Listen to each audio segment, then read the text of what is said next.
All right, good morning to those of you on the East Coast. Good early morning to those of you on the West Coast. I'm your host, Brandon Troy, host and co creator of Movers and Shakers Unlimited, and I'm joined by. Jerome Bourgeois, co-creator, co-founder, Movers Shakers Unlimited. How's everything, man? How's your week What's been? up? What's up? It's been good. Shout out to all those of you that are watching now, and then also to those of you that will likely be watching us after we have aired. Hopefully, you guys have had a terrific week. Um, so much has happened. I feel like over the course of the week, so much cool announcements that I cannot wait to share for you guys that have come across the desk this week. So super excited to announce those. Obviously, I can't talk about them as of yet, but it will be quite awesome. Now, before we hop into the stories for today. As always, I want to get into some reminders before we get into this episode of This Week in Review. So just know that, just like I said, I know some of you more than likely will be watching now, but if not, and you watch it after the fact, you watch it as an archive episode. Just know that you can also be a part of the conversation by using that hashtag TWnRMNSU. So that's This Week in Review, Movers and Shakers Unlimited. And then also know that we are additionally on a Patreon. So you can be a Patreon supporter by looking at the link just down below. We do have some cool perks in place for those of you that are Patreon supporters. And then, as always, want to send a shout out to our Patreon supporters. So shout out to Joel Bourgeois once again. Thank you so much. Shout out, Um, Joel. and yeah, with all of that being said, let's hop into the stories that we have here. So first up, I want to get into a story regarding a movie theater chain that has hit the news as of this week, and that's with the Alamo Draft House. So apparently, we will have an opening for New York City location. So it will be in Manhattan, and it will actually be opening doing its soft open as of Monday. So Jerome, what are your thoughts, on having this location in New York City, and what it will bring in terms of its aesthetic and some of its features. Yeah, I just want to thank everyone for joining us for our 34th episode, going strong. Um, yeah, this I thought the story was interesting because after having such a tumultuous year in the movie exhibition industry, it's always good to hear that there are new theaters being opened. For um, sure. and Alamo Draft House, like I know we have one in this area in Virginia, I think, or whatever. But I still haven't been to that theater, so I need to check it out. And this is something different to do, something, a different chain, a different company that's expanding in a new market, and I think that's great. I mean, because when you go to New York, I mean, obviously you have the big chains like Regal and AMC, and then you had some of the smaller theaters, which I think a lot of them closed though, like the I remember when I went to NYU, there were some really good like small independent theaters that showed like smaller films, and it's always good to have that. But I think a lot of them closed because of the pandemic. And that sucks. So it's good that Alamo Draft House is opening up, and they're going to show the bigger movies there, but also they're doing like this New York themed series too, and it's also an event space, and obviously it's bar, place to hang out, so they're going to be able to make money from several different revenue streams. I also thought it's interesting how it's kind of it's in the financial district, Lower Manhattan area, so to me it sounds like Right. a Yeah. strategic Yeah, purposeful. but Yeah. it sounds like a strategic move to compete with iPic that's around there. And I've been to the iPic in that area, and it's amazing. To me, that's like the best iPic I've been to so far, because they have the partitions and everything. When if you go on a date or something, it's like you have your own little section, and it's just amazing. Compared to the one, I mean, the one in North Bethesda is great too, but it doesn't have that because it wasn't one of the newer ones. But I have a feeling that it must have strategically, maybe picked that location because it's relatively close. And obviously, I mean, they're sort of in the same league, I guess you could say, because they have with food and alcohol and that whole idea. I mean, I know Alamo Drafthouse has been out for a while, and I feel like, you know, like iPic, they kind of upgraded that and took it to the next level, and everybody's really copying that model.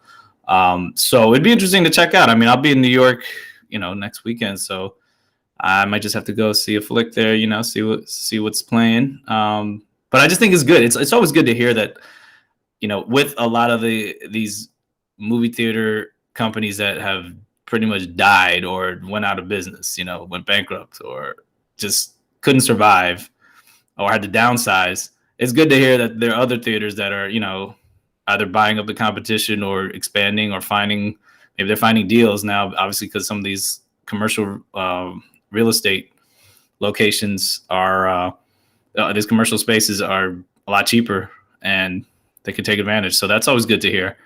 But yeah, it's good that this is opening up soon. And I know there's going to be there's supposed to also be opening a location in, I think, St. Louis and then also in DC.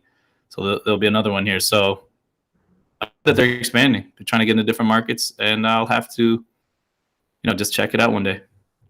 Yeah, I guess one of the thing that's cool about this is, you know, just as you said, the industry has really suffered the past 18 months due to a COVID, obviously, and, you know, people feeling, feeling kind of being iffy as to whether they feel safe enough to venture out and go to the movies, you know, as a pastime.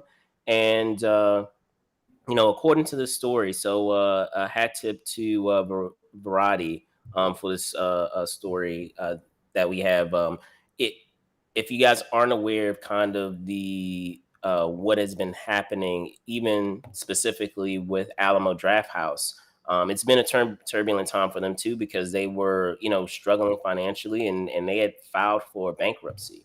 But because of, you know, some things that they were able to shift around and selling to, you know, Altamont Capital Partners, the Fortress Investment Group, among other things, you know, they were able to, you know, still stay afloat and kind of ride that turbulent time out until, you know, folks started to, you know, slowly return to theaters, and you know, we're starting to see that based off of, you know, ticket sales and box office from, you know, recent films like Shang-Chi and others, that we're starting to slowly see a resurgence of theaters, you know, opening up. But, you know, I'll second, you know, what you were saying in terms of, I guess, learning from maybe the model that you had before, and not only having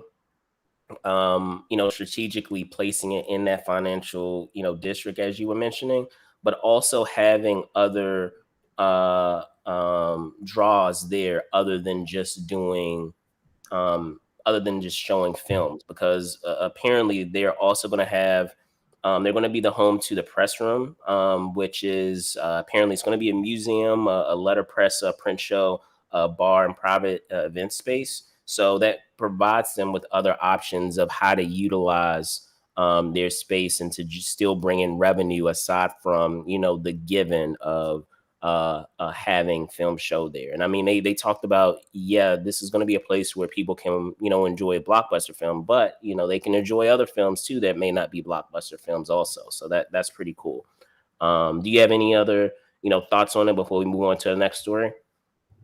Yeah, I forgot to also mention another location they're gonna be opening in is Staten Island. So they said, so later this year you have well, Manhattan obviously kicking off now, and then they're like either later this year or in 2022, Staten Island, St. Louis, and Washington D.C. So that's pretty cool that they're doing that.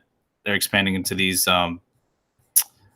different markets, and yeah, that sounds interesting. The press room that they're gonna have there. I mean, you know, like you said, it's a museum. And I think, like I said, this has become the new model for movie theaters, and it's smart on their behalf, because you can't just rely on people coming in to watch movies anymore. I mean, let's just be real. That's why it's become like a place you can hang out too. You can go to this museum.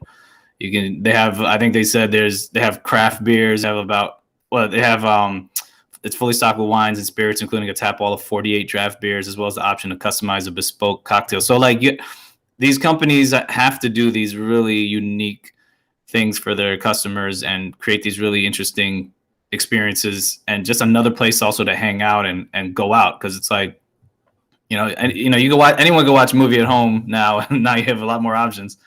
But if you're gonna go out and see a movie, like, there needs to be a reason why you're going out to see it. Obviously, the movie you want to see, but also the experience you're getting. And this is great. I mean, I think more theaters are gonna have to keep doing this and keep improving and giving you this unique experience to enjoy a film, or just also just be a place to go get a drink and let out some steam and just hang out, network, meet people. And it's good to have another spot, a different style of a venue to do something on a Friday or Saturday night, or just throughout the week, maybe, So big up to them. I hope they succeed. I hope a lot of these companies succeed, and it's good that like they were able to restructure and get out of bankruptcy. I mean, because let's be real, like even iPic, they filed for bankruptcy, but it was also restructuring. So I'm just glad that these whoever whatever capital group or investment group that decided to help get these companies out of bankruptcy, they continued to operate these companies instead of just selling them out or closing them out, or just closing them down. So that's good to hear, and I hope, like I said, I hope they continue. I hope they continue to thrive, and like I said, just in general, most of these movie theaters, I just hope they continue to expand, thrive, and people keep going to the movie theaters, because, like I said, I know we're on the same page with this. Movie theaters are part of life. So, Yeah. You know what I'm saying? That experience ain't going anywhere for yeah. you. It's part of my life.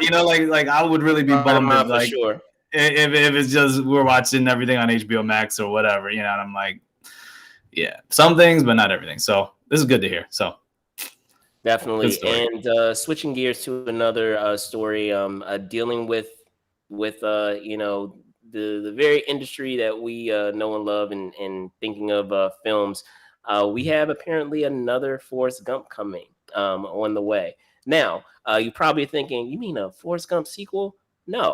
Apparently, we're going to be getting an adaptation of Forrest Gump. So in a story that made the rounds this week, Viacom 18, India's Viacom 18, they're going to be doing an Indian version of Forrest Gump, titled, and I apologize for those of you out there if I'm butchering the pronunciation, but Lal Singh Chadha, which will be, as I said, a Bollywood adaptation of Forrest Gump. Now, there are further plans to mine other films in Paramount's library, but currently that's the film right now that is on tap. Jerome, your thoughts on having a Bollywood version of Forrest Gump? Life is like a box of chocolate. Yeah, I really want to see this movie now. Yeah, I just thought the story was interesting because I know we were just discussing earlier. Yeah, I mean, other countries, I guess they do this, but like I don't really hear about them. But usually it's the other way around. Usually there's some amazing foreign films that nobody really hears about in this country. And then we adapt. Might be popular, and then we adapt it, and then everyone's like, "This is genius! It's amazing!" It's like, "Whoa, that was a remake." Like, I love The Departed, and I do think The Departed probably was the better movie overall, but it was a remake of Infernal Affairs. And if you watch the original, you're just like, wow, they copied a lot from that movie. I mean, nothing wrong with the Dragon Tattoo. The original is outstanding. But anyway, like that's, and and then some movies you're just like, why did they even remake? Like what they did Old Boy. I mean, I don't know. But this is what constantly happens, and I get it. From Hollywood's perspective, it's like, hey, let's find something that's kind of different, or maybe it was popular somewhere else. It's just the Hollywood. It's just a business sensibility of like, yeah, this worked, so let's just make our version and capitalize on it. That's cool. But I just love this story because it's like, you're seeing the opposite and how it's being adapted to Indian audiences. And, Bollywood is such a specific market and it makes so much money. I mean, they're like the number one market for pumping out movies. I mean, they've released so many films there. We might not watch them or really know about them, or, you really have to look into it. But in India, they're big. I mean, you have like over 1 billion people living there. So it's a big audience. I mean, it's very obviously, like I said, they're comparable with China, but their audience really likes likes this specific industry, obviously that's called Bollywood. And it's usually a certain, it's a specific genre. So it's interesting to see this type of popular film like Forrest Gump being adapted into that genre. It would just be interesting to see what they do and what they what the filmmakers keep and what they omit. Right. And also, I just thought this story was interesting because it's like obviously this is I'm sure that it'll probably be a hit. I'm sure it's probably gonna be a hit. So they're gonna adapt other movies. So it makes you wonder. It's like, what are they gonna do? Like we're gonna see like an Indian version of the Mission Impossible movies. I mean, there's like a lot. So here's my thing. Here's the thing that and what you were just saying is thinking of the different. I guess we could say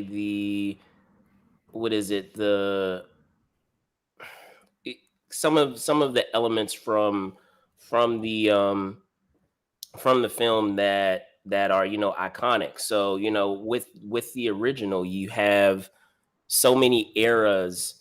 Because the thing that makes it that'd be interesting. Maybe talking about the different eras and moments in time and history that this character has a hand in, or effects or shapes or influences in some way that you really that's really fascinating. So are there going to be some eras with people in government in India that it'll touch on with this character, and again, like I haven't seen any what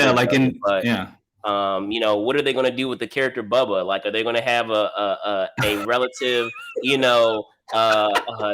version of Bubba who's like obsessed with shrimp? Like, is it going to be shrimp, or is it going to be something else that he's obsessed with? Like, are they going to be obsessed with paratha or something like that? Like, I mean, like, is it going to be what elements are they going to, like you said, are they going to keep in there to kind of still have it be in the spirit of what the story is about? Because that I feel like that's a major component of it, is how you have like this really they're gonna have to do something ordinary like character who gets plucked into these very important events in history, and how are they going to put that in the context of the Bollywood version? So I that part of it I find. But also the question really is the budget too, because I don't know how much they spend. Like some of these movies, I don't really know, so I can't completely comment. But it'd be interesting to see how much they're going to spend on this, because I mean, Forrest Gump, they spent a lot of money on that movie, a decent budget. So with the CGI and everything, incorporating it with the those historical events and making it a smooth process, so you're like, wow, it really looked like he was there, and that's really cool. And just just budget wise, but yeah, tagging, piggybacking what you're saying, like, yeah, I guess instead of like JFK's assassination and that, they'll probably touch on Indira Gandhi getting, when she got assassinated by her bodyguard. Right. You know what I'm saying? So there's like so many that they could touch on. I mean, I don't know, but the thing is, but you see, that's the thing. Like, I guess you have to. There's probably a lot of. I mean, like I said, I'm not that familiar with every major event that happened in India's history, at least in the last century. So I would have to research that to see what's going on. But it'd be interesting to see what are the similar, events that they would include. And I'm sure a lot is going to have to do with Pakistan. I'm sure a lot is going to have to do with the tension with Pakistan and the partition and all that, all that. And like I said, also, like, what war eras like are they going to touch on? So kind of like what you're alluding to, like what war eras are they going to touch on that the original touched on? So yeah, I'm definitely. But also, like I said, it doesn't mean they even have to. Also doesn't mean they have to do all that anyway. It's still an adaptation, but you would think that they would do stuff like that. But yeah, I mean, I don't know. It'd be interesting just to watch to see what they do. But I think it's also interesting too how, like, they also said they're also looking at I think Miramax's catalog too. I would think I saw something like that. Yeah. So that means what? Are they gonna do an Indian Pulp Fiction? I mean, yeah. And while you're scrolling down, just to take a look at that portion of the story, I also wanted to make it clear on another facet of this story, and it's what they talk about with the release. So I wanted to also include that bit of information as well. So the film was originally scheduled to release in Christmas of this year, but obviously with COVID and a lot of those things that are happening, it shifted the release date to Valentine's Day of 2022. So a couple of months after the fact. But yes, go ahead. Were you able to locate it? Because I do recall it talks about some of those. Yeah, it does. I mean, I look. libraries. They also they said Viacom CBS, so it's like Paramount, Viacom CBS, and there's the Miramax catalog. So that means anything that was from Paramount Studios, but also Viacom CBS, which is like CBS, also Viacom owned. I mean, they own MTV, BET, like there's a lot of categories. But I was just looking at, but regardless of that, I was just looking at movies that Paramount did. It's like you could do a Bollywood version of Titanic. I mean, Mission Impossible. That's what I'm saying. Mission Impossible. I mean, there's Transformers. Obviously, there's like tons of what. There's a lot of these movies. It's just I mean, obviously they can't do the Marvel ones now, but yeah, because they didn't own that, but they did distribute Iron Man at first. I forgot. Oh yeah, Indiana Jones. Yeah. So you gotta. Yeah. So it's cool to see this. It's really interesting to see like a different, now plug in here version, a different version of some of these hits, and hey, that means it goes both ways. It's like I also kind of feel good that the United States and Hollywood isn't just ripping off, or you could say rip off, but like or remaking. I also say rip off a little bit. I would say that too of movies that did well in other countries. Because I mean, I'm more of a I'm gonna be honest. I'm more of a proponent of if you make a great film or something that's amazing internationally, like hype that up here, make it big here. I rather see for me personally, I rather see the subtitles. I don't like dub movies or whatever. Now, I get it. Not everybody likes seeing foreign films or looking at subtitles or whatever, but like, I think everybody, if you're going to see a remake or something, like you need to see the original film and then be like, oh, okay, this is cool. This is where it's from. Now it's like, oh, I see what they did.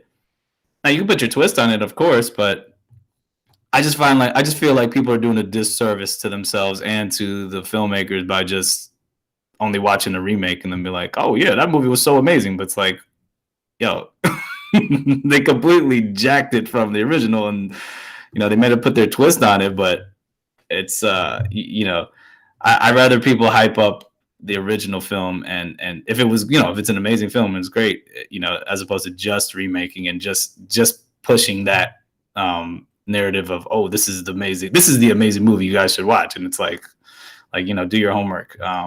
But it's funny to see it in the other direction. See, it's just different when Hollywood puts out a film and you have a big film over here because it's so popular, everybody already knows about it, so it's easier to sell it in a different market. But here, it's kind of like in this country, it's more like, oh, not that many people know about some of these films, so let's just blow it up and make it really big here. The American version with some big stars. So it's good to see it's going in the other direction also. So that's interesting. For sure. And from that story, we have a business-related one. I guess it marries not just the sports world, but business world as well, with LeBron James. For those of you that are not really keen on sports, I love my basketball. However, with in this story, it talks about LeBron James selling a stake of his company, Springhill. So in the story, apparently he has sold a minority stake in Springhill. And if you're not familiar, with Springhill, it is a organization that has its hands in various ventures, but with this minority stake, it will allow Springhill to do a multitude of things and provide a lot of options in terms of its IP development, with commerce, with content, with brand consulting and with live events. So like I said, they have their hand in a lot of, you know, various things, be it films, and a multitude of other ventures. So like, give me an example, you know, it was had a hand in the film Space Jam: A New Legacy. Not surprising, considering that LeBron James is starring in it.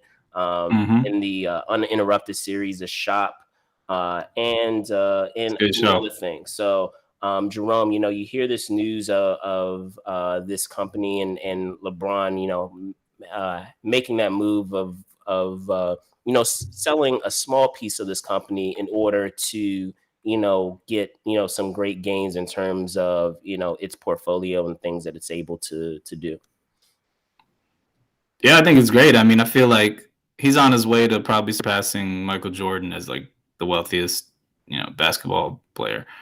And as he continues, so I mean, he's making really good decisions. He's a smart. It shows he's a smart businessman in addition to being like one of the best basketball players ever. So no, I respect what he's doing, and you know, he has obviously a good team. Yeah, I'm curious to know what I mean, they're probably not going to disclose it because it's not a public company and they don't have to. But no, it hasn't been. Yeah, I'm curious to know what the minority stake is. Like, if it's like what 5% or something, or 10%.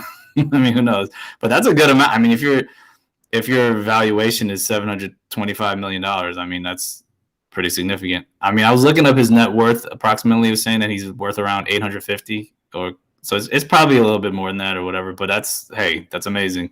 What's it called?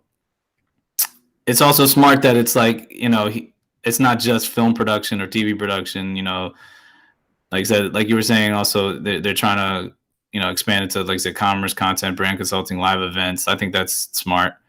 And also, like, was it breaking into further sectors like apparel and event? It's apparel and events, establish an international presence and acquire intellectual property. So they want to acquire other, IP to create other projects. And I think that's that's really a good strategy. And it just shows it's like you could be a big name regardless if it's in the entertainment industry or you're in sports or whatever, and you can really, you know, do some damage starting a production company or a mini studio and get investors to invest in it. I mean, you can get another example is you can look at the Obamas. I mean, they got a major deal with Netflix.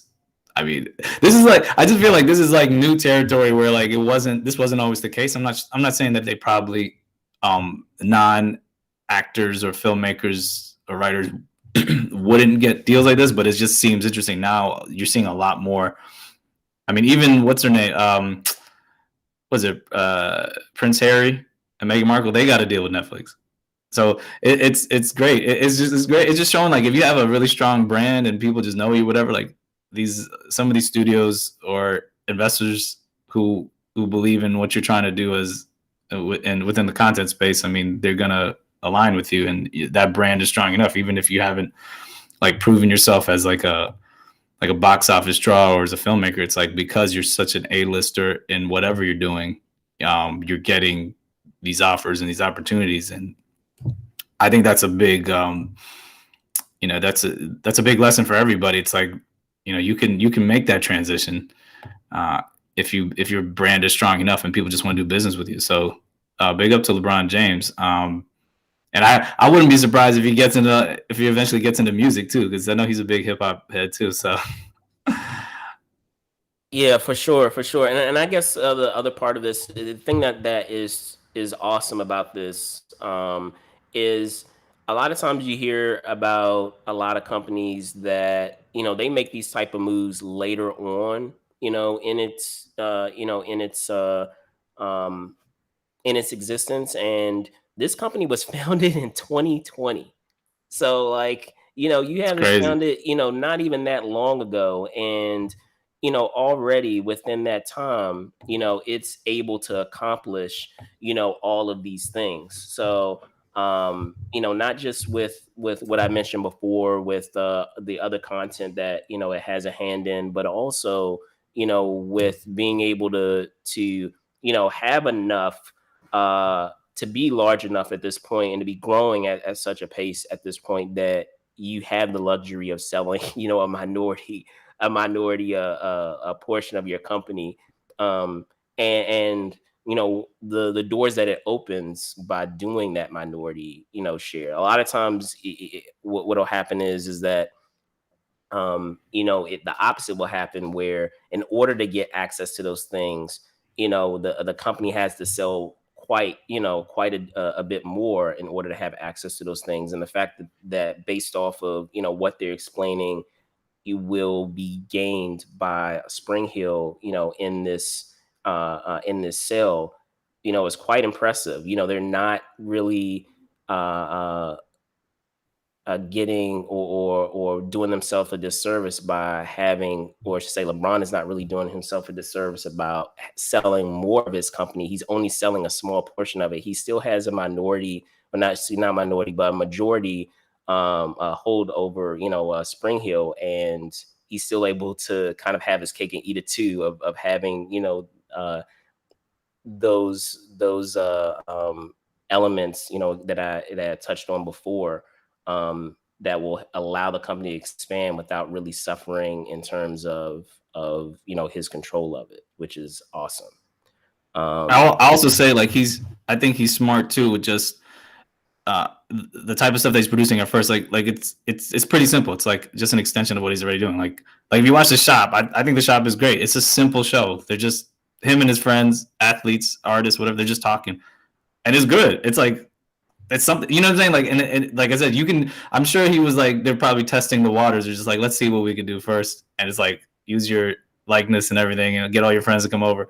But it just shows that's a simple show, and it's great. It's something that people want to watch. Like, I think I don't know how many seasons they have already, like 2 or 3 or whatever it is, but I watched all of the episodes. I was like, this is actually pretty interesting, because you're seeing this behind the scenes look of these A-listers, these big stars in their different fields, just talking, having a good conversation. And then obviously Space Jam, the Space Jam sequel, he's in it, so that makes sense. So it'd be interesting to see what what other types of stories he expands into. And I know he also did work with like Procter and Gamble, so he's probably done. I think in the story from Variety, they talk about how he the company's already won some Emmys and what is it? Emmys, the NAACP, I think Image Awards, Cannes Lion, and the Webby Awards, or NAACP Awards.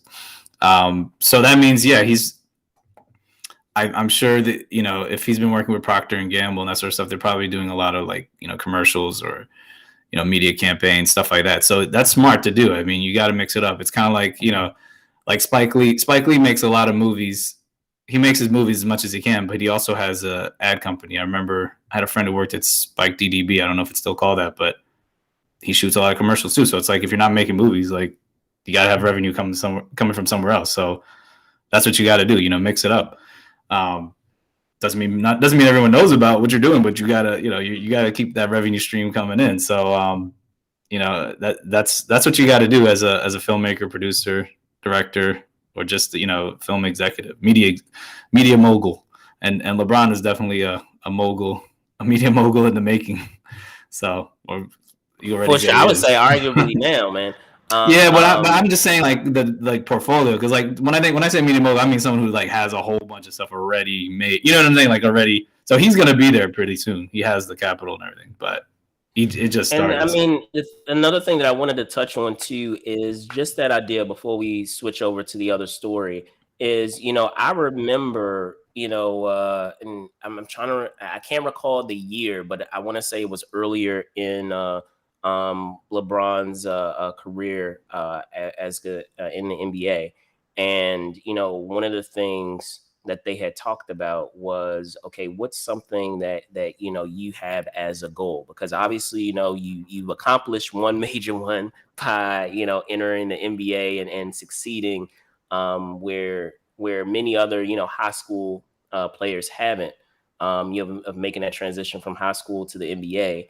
And, one thing that he touched on is just that idea. I want to be able to be a global, icon. I remember he had a sit down, and I can't remember who he spoke with. I want to say it was Stephen A. Stephen A. Smith, or it could have been Ahmad Rashad. I would have to go back and look, but in talking about things that he had in his in his in his mind of things that he wanted to accomplish outside of basketball, obviously, was to be an icon and to be able to, in the same way that Jordan is, like, wherever Jordan goes, people know the name Jordan, people know the brand Jordan, and he wanted to kind of go continue in those footsteps. I know you were commenting on that just now, JB, and it's awesome to kind of see that he was talking about this years ago of what he was trying to accomplish and what he was trying to do.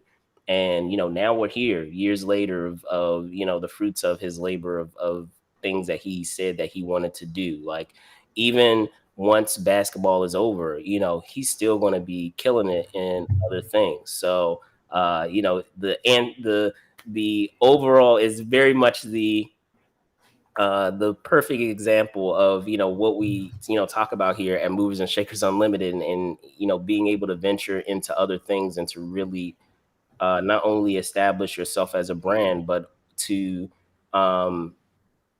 establish not just a mission of what people come to expect with not just your name, but what they think of when they hear that name, what they expect when they hear that name, and he is very much on his way of far exceeding that. A lot of people were just thinking of, oh, he'll be a terrific Hall of Fame basketball player, but he's going to be far more than that when it's all said and done. So any final thoughts before we move on? Yeah, no, I mean, man, we need to get him on the show one of these days. Indeed, and not only that, like, we got to see, we got to talk to that guy. But no, I think it's great. I just love what I see, especially also, I mean, of course he's an amazing basketball player, but also like minority entrepreneurs transition too. Like I said, he could be like any other executive out there, and the sky's the limit. And I just like people always defying expectations. It's kind of like, let's be honest. A lot of times people don't associate athletes as being like the best businessmen or whatever, but there are examples, and he's smart. Like, he's not just a great basketball player. You could tell he knows what he's talking about. He knows what he's doing. He's got the team, and it's the same with, like, I would say even like, someone like a 50 Cent or Jay-Z or Diddy. It's like, if you're coming from, a really tough lifestyle and you didn't have any money or anything like that, and then boom, look at, like 50 Cent is like the next Aaron Spelling of like TV now. He's a TV mogul. It's ridiculous. It's like, it just inspires me a lot. I'm just like, man, what am I doing? But it's like, hey, you just got to keep at it. But it just shows you can, you set your mind to something, you have the vision. It doesn't matter where you're starting from or what other area you did well in or whatever else you were doing. You can make the transition. You just got to put in the work and get the right team and just stay the course, and it'll eventually happen. Definitely. And switching gears from, as I said, talking about business and sports, and I suppose entertainment overall, because as I said, that business Springhill ventures into various mediums. Want to get into some superhero stuff, of course. At some point, we want to get into some superhero stuff. Oh yeah. So over the course of this week, I know it was rumored for quite a bit of had this character been cast, but as of this week, it is now confirmed that Will Poulter will be taking on the character known only as Adam Warlock. All right. So yes, he's going to join Guardians of the Galaxy 3 as this character. And if you guys remember, I know it's been a minute, especially in lieu of like what we were saying with films kind of being on pause for the better half of a year and a half. If you guys are thinking back to, gosh, when Guardians of the Galaxy 2 Volume 2, that was what, That's 2017. 17. I was going to say, 2017. So what, 5 years ago? So I know you guys probably need to 4 years, almost. It'll be 5 years. Well, it'll be more than that by when it's released. Yeah, I guess 5 years. So, dusting the cobwebs of what you remember from, the last Guardians film, if you recall that it did have an end credit scene of our character here, Adam Warlock, being made. Jerome, you hear this news of this character entering into the MCU, and what are your thoughts? And also maybe even your thoughts on the actor that will be portraying him. Yeah, I mean, I think it's great. I mean, it's funny. I was looking at the picture. I was like, he does kind of look like him. So it's a good choice. I'm not as familiar with this guy's work. I mean, I know he's been in We're the Millers, The Maze Runner, Detroit, Chronicles of Narnia. Which one? I think it was the Dawn Treader. Whatever. Yeah, The Voyage of the Dawn Treader. Yeah, I mean, I also like how Marvel doesn't always cast, really big name actors for some of these roles, because then it lets you really, it lets the actor really embody the character, and then you can you can really see this person as that character, and you're like, oh, cool, this is Adam Warlock, and maybe you don't associate them with that person with any other work they've done. Even though I'm not saying, like, of course we've had big names who've done a great job, like Robert Downey Jr. and Benedict Cumberbatch and etc. Sam Jackson. But I'm just saying, like, it's good for some of these other characters when they don't always cast the big name, because you're kind of like, oh, cool, all right, that guy really is that character. And then also they can sign them. They can sign them for more films. It's a lot easier. And James Gunn, man, he's proven himself. So I mean, I trust what he's gonna do. I mean, he's done an amazing job with both of the previous Guardians of the Galaxy films, and then the Suicide Squad was amazing. And hey, it just shows, you stick around, you do what you got to do. He got both gigs. Remember there was all that controversy before about James Gunn not directing the third one, and then he did the Suicide Squad, and now he got to do it again. So it's like, he's getting. Yeah. I just love it. I'm like, you know what? Hey, you can't cancel everybody for no reason. Anyway, so I'm glad this is happening. And yeah, this could be interesting. Now, the only thing is, like, I remember we were debating this a while back. We were trying to figure out, or everyone had their theories about, oh, when was Adam Warlock going to come in? Are they going to bring him into the Infinity Saga and everything? Especially when we saw those end credit scenes, I was like, yeah, somehow they're gonna bring him in, but, like, obviously it didn't happen. So it's not the end of the world, because I mean, there's so many characters and there's so many storylines, and it probably would have been even more crowded. I don't know how they would have done it, so it's fine. But it'd be interesting to see how they're gonna use this character, because I know in the Variety article they were talking about how it's possible that they could. There's that storyline with where he turns into Magus, and then he becomes really crazy and powerful, and then that brings the Guardians of the Galaxy into the orbit of Kang the Conqueror, which would make sense now because he's one of the big bads in the universe. So I think that something like that could eventually happen. Who knows? But I just feel like everything is pointing in that direction now. So it'd be interesting to see where this is going to go. And also, I'd want to know, like I said, I think every character that they have, every solo movie that has been released in Marvel, usually 3 is a good number to at least have. But it makes me wonder, it's like, I mean, I wonder if there'll be another Guardians after this third one. I mean, or the different direction they're going in. So, if he's gonna stay, if Adam Warlock's gonna stay around and then eventually change or transform, or maybe he'll be a threat, or and then come back as an ally, or they rotate the Guardians of the Galaxy, or because remember in the comics there's Infinity Watch, and I remember he's part of that with Drax, and that's what I remembered first before the Guardians of the Galaxy. So I was kind of like, who are these Guardians of the Galaxy? And I was like, oh, okay, cool. Has some of the Infinity Watch members in it, or at least 2. It had 2. Well, you had Drax.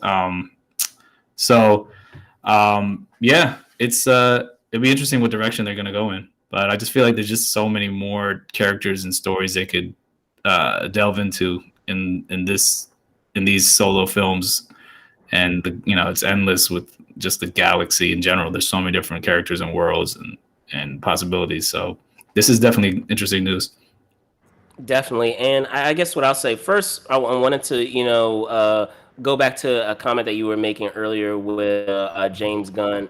There were like some comments that he had made that were like really controversial from mind you, it was years ago, but they, were controversial comments. So, to his credit, he did, acknowledge that they were very, inappropriate and weren't, the things that, people should say. At all. I'm not going to get into specifics as to what it was, but they had their reasons as to why that transpired. However, like I said, I think the reason why it was able to turn around in such a positive way is the way that he responded to it. He was apologetic about it, and he wasn't like antagonistic towards Disney for their decision at the time. Like he said, I can understand like these comments that I made years ago. Mind you, even though they were years ago, they were still not appropriate, and he addressed it and he moved on. And I feel like because of that, because I know we talked about, Scarlett Johansson too, in terms of how you handle that situation, kind of, helps determine how it's going to move forward, if it moves forward in any way. And and talking about moving on to Adam, Warlock, kind of similar to you, I'm not super well versed of every single facet of the character. However, there are components of it that I do know that it would make sense in lieu of what could be happening in Guardians 3 as to why we have him in there. As I said, we did have that, have that end credit scene with the character, but even though we had that scene with the character, there was no guarantee that he was going to pop up in this film, because I know sometimes they'll plant seeds and then they won't really pay it off until a couple of films down the line. Now, with that being said, uh, it has been stated that James Gunn will have similar in the way that we had with I'm brain farting on the creator of similar to Whedon, similar to Joss Whedon, something that he's known for in a lot of his projects of killing off characters, is that Gunn apparently it's out there that he will likely kill off a character, major character in Guardians of the Galaxy. Who that is still yet to be revealed. However, for Adam Warlock, in terms of my basic knowledge of him, is that he does become a member of the Guardians of the Galaxy. So at some point, there's going to probably be a heel Rotate. change, much the same way that we had with like Vision and like Age of Ultron, where in terms of his creation, there was evil intent in terms of his creation, but in terms of where he falls, he ends up with the team in question. And then also too, he has some history with a character that is alleged, it hasn't been confirmed at this point, but it's been alleged that the High Evolutionary will be the villain of Guardians of the Galaxy 3. And Adam Warlock has some history, with the High Evolutionary. So, it stands to reason that, that played a factor into indeed doubling down on having that character can have his story continue in this next installment, rather than holding off and having that character appear later. In terms of his abilities, I mean, he has many of the standard ones that you would come to think. So like agility, superhuman agility, stamina, strength, what have you, healing factor. But it's funny. I don't know if you're aware of this, Jerome. He also has kind of that. He has a moniker that a lot of people give to it, is like the cosmic Jesus, because of his times where he's like resurrected. So I don't know if they may, as an Easter egg, plug that in there. Like I know a lot of times they'll have like those comedic moments where they in the film where they really get like very ridiculous and talk about in terms of the dialogue, it gets kind of ridiculous, and that comedic relief that they have with some of the characters, whether it's with Rocket Raccoon or even with what is it with Star Lord, if they'll ever like use that phrase in the film at all, I'll be interested to see. But yes, he has a lot of like the standard superhero powers, but he has some other ones as well that I'll be interested to see if they really tackle, because but if they try to be completely accurate to the comic, it will provide an interesting challenge to I feel the MCU, because I feel like they've been pretty clear as to the power scale of many of their characters, and if they're trying to ensure that they can excel past what they've done with Thanos, and showing characters that are as formidable, if not more powerful than Thanos, they have to also have characters ensure that their superheroes don't overshadow those villains in terms of their power. Now, as you said, he does have a villainous alter ego known as Magus. However, still, like I'll be interested to see on how they're going to execute a lot of his abilities, or if they'll try to tone down what some of those abilities are. But there's plenty of villains they could. I mean, come on. Once you bring in Galactus, man, everyone's gonna be wishing they could team up with whoever to try and take that dude out. I mean, you know what I'm saying? Like, there's plenty of villains that could take out a lot of these guys.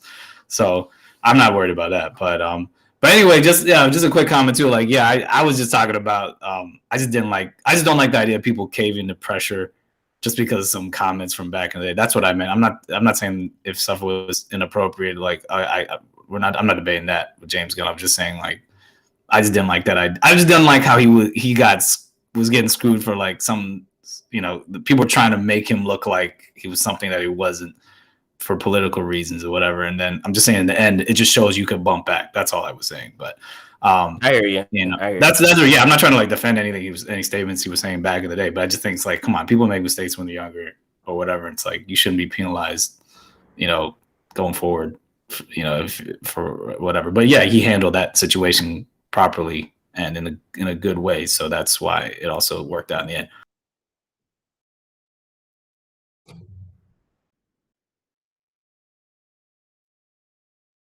And I'm back. Yeah, I'm just saying, I'm just happy that this is his vision, this is his world, and it needs James Gunn's touch. Like I said, I feel like nobody could have done these movies the way that they were done, besides James Gunn. Like, he really put his stamp. When you watch those movies, you're like, this is a James Gunn film, and he really like created his own world. And that's why I respect him so much. And like I said, you could see it even in the Suicide Squad, like that. He gets the tone right, he gets the action right, he gets the characters right, the dialogue, all the, it's just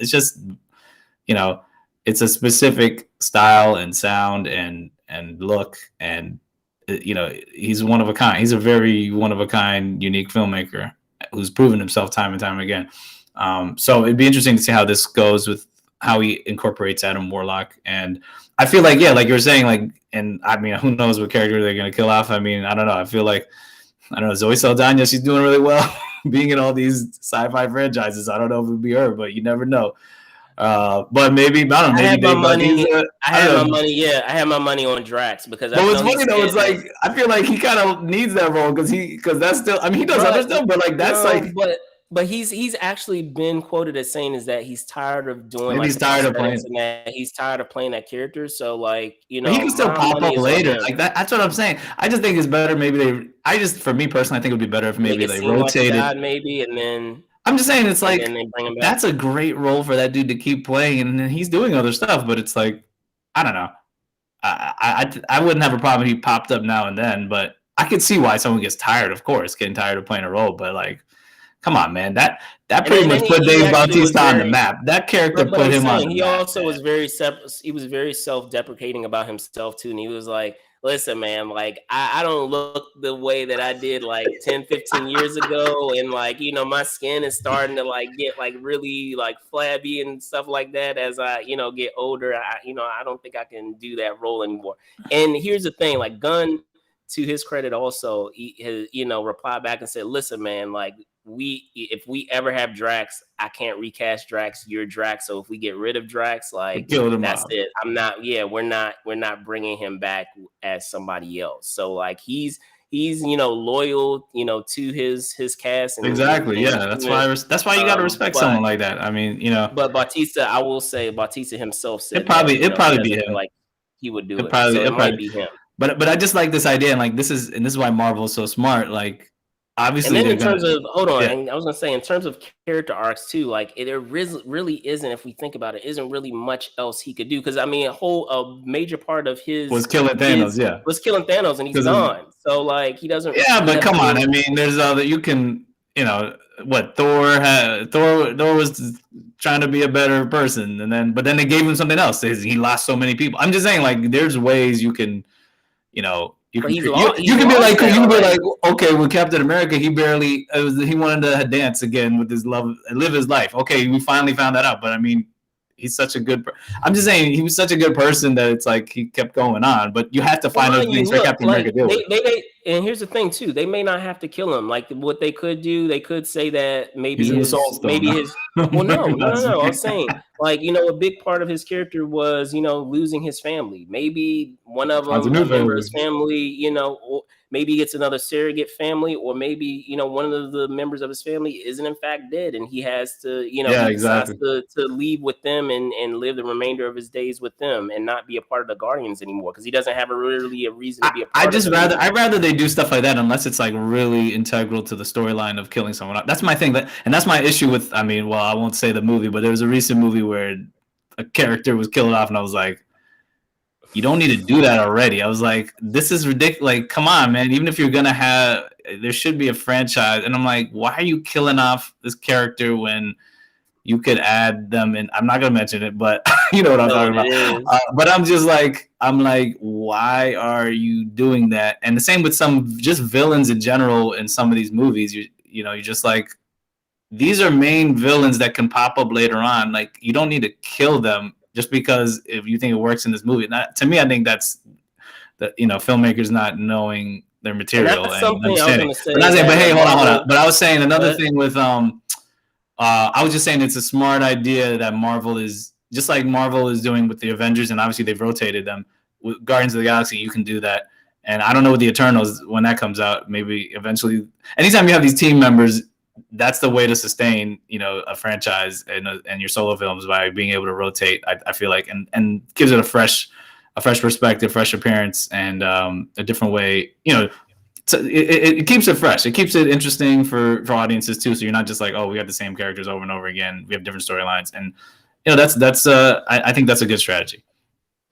For sure. And I would say two things before we move on to the next part is, up to this point in terms of the plot, like we know that Gamora is still out there somewhere and they're still trying to track her down. So I feel like before we had the fate of her character play out, she was a part of the team, that her and Star-Lord were pretty much, I feel like it felt, at least how they were portraying it, they were kind of like the co-leaders of the team, in the same way that we have with like Avengers, where we have Iron Man and Captain America as the co-leads in terms of how they portrayed it of the Avengers. And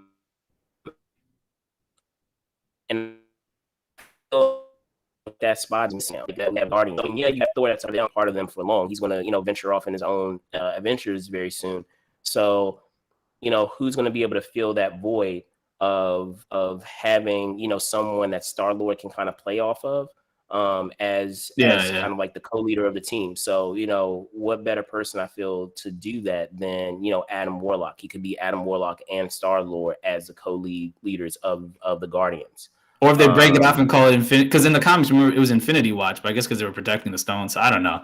Maybe they'll just keep it a Guardians of the Galaxy, keep it the name. So anyway. And then I was going to say the other second part too, which is what you commented on, I wanted to bring up as a point too, is that And speaking of characters that, unfortunately, you axe off really early, is Marvel was very much guilty of that in the beginning, but I feel like they're doing a better job of it now, of, knowing that to really appreciate the talents that they have in those villain roles, and being able to know that, okay, we have an incredible actor in this role, and we have an opportunity for them to, come back and to use them in other things. So let's try to like save them and not kill them off immediately. Because I feel like, at least in phase one, in those first couple of Marvel films, that wasn't something that we saw.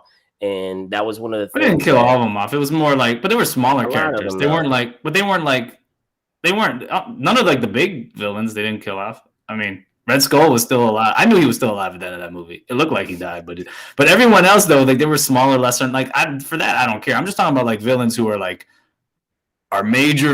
Like there's some major villains. You're like, why are you killing off a major character? I'm not gonna mention the movie, but there was a major character in a movie that came out, and I'm like, does it start with C and end with D? Yeah, don't say. Maybe.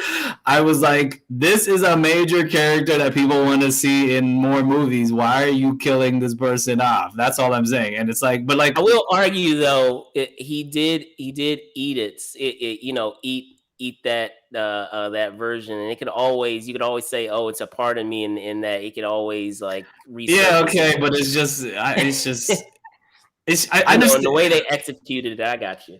I'm just saying, it's like, but I'm saying like for Marvel, I mean, they kept Loki, they kept Red Skull, and they brought him back. They kept, I mean, I guess you could say Ultron, but I feel like Ultron you could always bring him back because he's AI, so that's kind of easier way. But most of the other ones, I mean, all the ones they really killed off were like forgettable or people didn't care about. I mean, and even with Justin Hammer, keeping him around as I'm sure he'll probably show up in that Armor Wars or whatever as like they still keep they keep a decent amount. I mean, they didn't kill off Dormammu and Doctor Strange. He's still around. You got what else? Who are the other ones? Okay, yeah, that's true. Ego. Yeah, but I mean, yeah, but there's other Celestial. Yeah, okay, but I don't really, there's other. He wasn't as famous, but yeah, that sucks. You have other Celestials you could bring out. Who else? And a Ronin. But yeah, okay, yeah. But some of them, it's like I don't really care about. Like, like the main ones are like someone like a Kingpin. Like he's still, Kingpin. If they bring him in properly, like that's dope. They still kept Vulture. They kept what is it? Well, okay, Mysterio. But that's but now they can bring him back. Now they can bring back anybody because of this no way. So you know what I'm saying? Like they're not they didn't get rid of like all the men. But yeah, Vulture maybe came later though. I guess what I mean is maybe those first set of films like up until Avengers when they were first starting out. Like nowadays, you mean we're like that. Yeah, no, I know, but I mean the only ones like Obadiah, like I mean that was good for that movie, but who I didn't need to see him again. Like we're done. Like Justin Hammer. Was it Thor? Oh yeah, and like I said, the main ones I was fine. The main ones they brought back, and I knew they weren't like Red Skull. I was like, you can't just kill Red Skull like this. So I don't know. Even though I would have liked to see Red Skull come in, like at least in the comics and the cards. Like he had that guy, was it Blood Axe working with him? It was like and then also like I just remember from the video games. Remember like he would always have this technology. Soldier with I'm brain farting because they had Redford. In the MCU, Adrian Pierce. They could have kept him around. Who is a part of? Well, he was. Well, when they go back in the past, no. But you're right. Yeah. Yeah. I mean that maybe, but then he could have popped back up in. I'll give you. I think Crossbones. I wish they didn't kill him off because he's a familiar. Yeah, and so yeah, you're right. Some of them, but I think after a while, it's just probably like. We got so many other characters we want to explore, but I don't know. It's and then like I said, Taskmaster. That's another story. I mean, she's still alive, but it's like, where's the real Taskmaster? But we have to. To me, I think that was more of it. That's more of an issue. Oh yeah, and of course, recently. Well, okay, I won't say another recent movie. A big character who was not really the real character originally, and then now he's the real character. And yeah, they didn't need to kill that dude off either. I'm not gonna mention the movie. You guys should have watched this movie already. But anyway, yeah. But at least they continue to like see that. That's also another one. It's kind of like I think maybe they should have kept him around. But I mean, that kind of made sense for that film. I don't know. So, but yeah, some of those names you're like, this guy should be around because he's like a big bad, or I guess they're trying to pick and choose which ones. But someone like Kingpin, man, they need to bring him back, like bring him in now from the shows or whatever, from the Netflix shows, and like he needs to be in the background. And then I think like if they bring in Doctor Doom, like someone like a Doctor Doom, like he needs to stay around. And then like Kang, that would be great if he stays around. And and then eventually when they get to like obviously the X-Men villains. But yeah, even with remember like those other studios, they screw up with that crap too, except for Magneto. He was like the only one they kept around for the most part. But everyone else, they're like, oh yeah, we just kill you off. It's like, get out of here, man.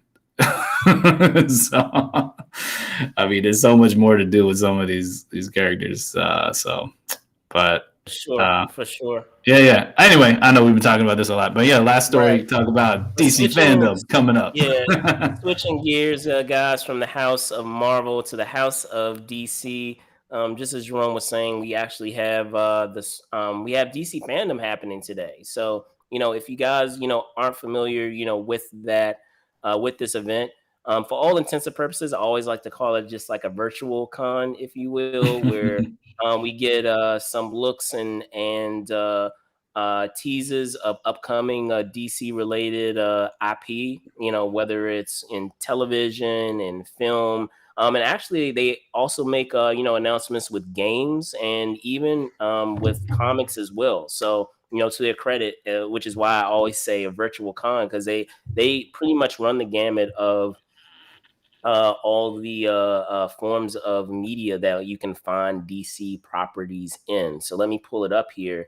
You guys can check it out online, and I'll take this down. You can check it out online at dcfandom.com, and it's today at 10 a.m. PT. So for those of you that are on the West Coast, it's 10 a.m., and for those of us here on the East Coast, it will be 1 o'clock.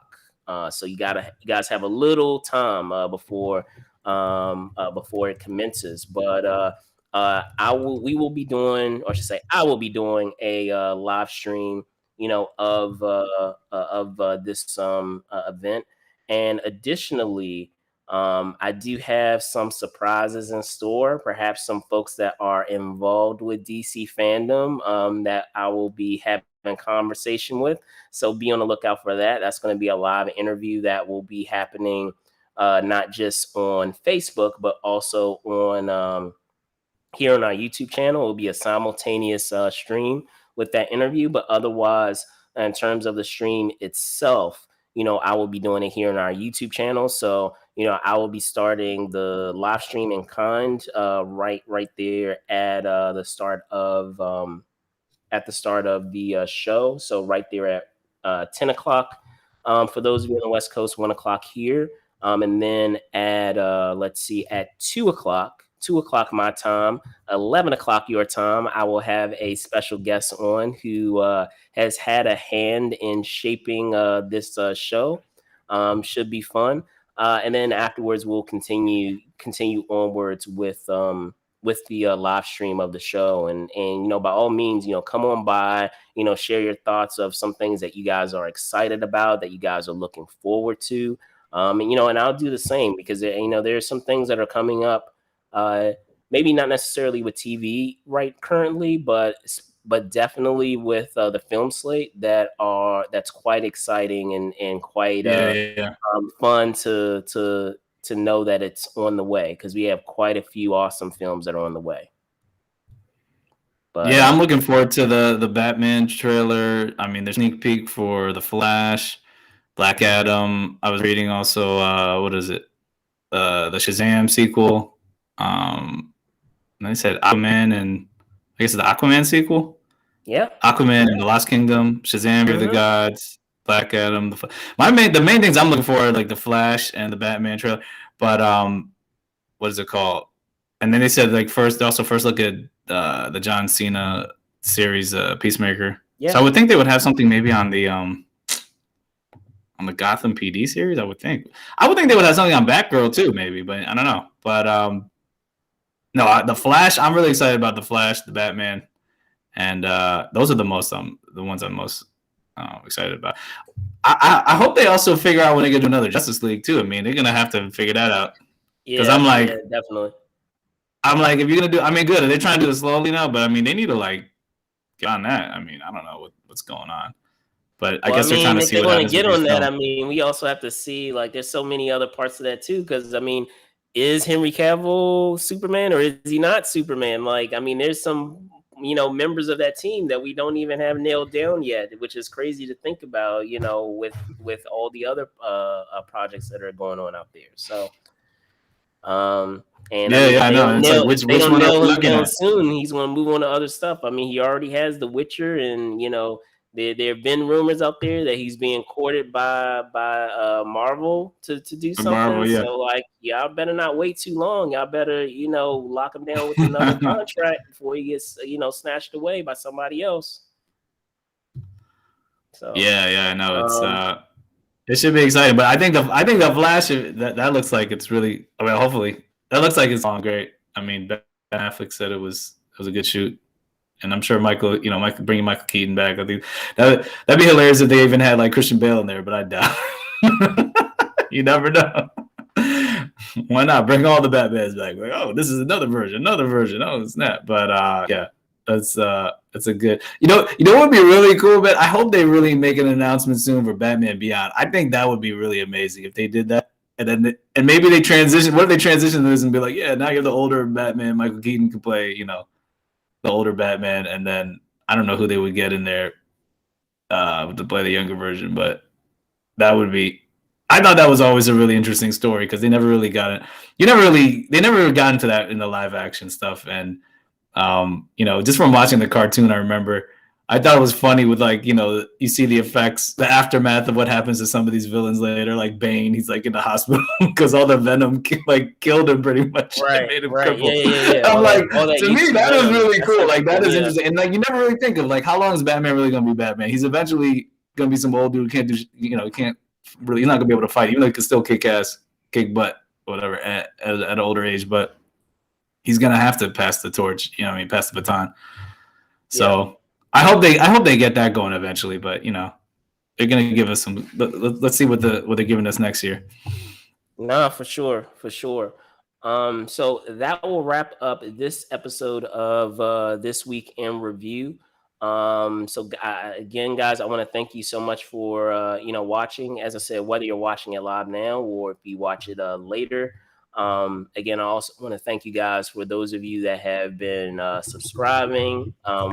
Things have continued to move along. So, thank you for helping to keep that momentum up. I just ask that you guys keep it up. So, continue to hit that subscribe button, share it with other folks that you know will be interested in some of these news bits that we talk about every Saturday, and even with some of the exclusives that we have, continue to hit that thumbs up button. So, because it helps us out a great deal, and hit that notification button too. So that way you're aware of when we go live. But other than that, Jerome, I'll punt it over to you. Go ahead.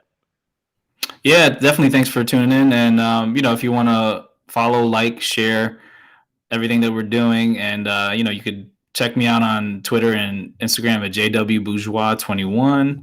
There you go. Right there. JWBourgeois21 on Instagram and Twitter.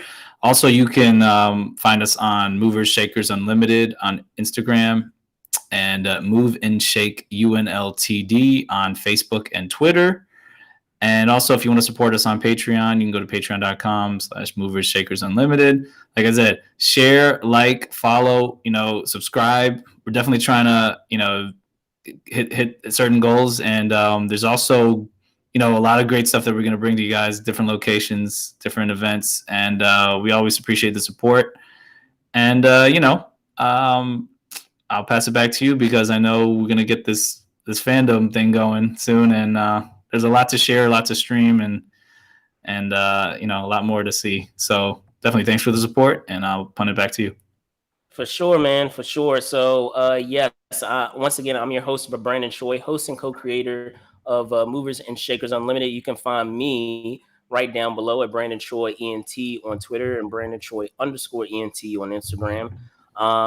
Other than that, there are, as I said, some cool announcements that are on the way. So, keep it locked. There's some things that I can't talk about now that I'm super excited about that I will be able to share with you soon, going forward. So it should be a lot of fun.